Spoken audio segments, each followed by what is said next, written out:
Unsay mga activity sa sulod sa relasyon nga na-miss nimo since LDR na mo for 2 years? Maglaag together, like mag-date. Pero talagsara man gumi nag-uan, like nagkita mi manggod nga kanang uyab na mi kay talagsara kayo. Kay nag-eskwela man ko diri sa Negros. Nag-start man kami as best friends. So mga 1 year kapin, sige may kuyog ato. Pero after nga nagka-relasyon mo, seldom ra po mo magkita.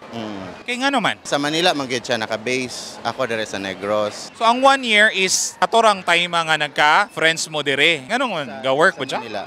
Sa Manila. Sa Manila pud. So nahitabo tanan sa Manila. Dito mo nagtrabaho before, God. Yang karon nga namang nibiya po kag Manila nga naman Manila imong uyab. Tungod family dire dayon nag-eskwela man ko ato day. Plan ako mo balik sa Manila pero wala pa dili pa karon. Nganong siya? Kay Tagalog?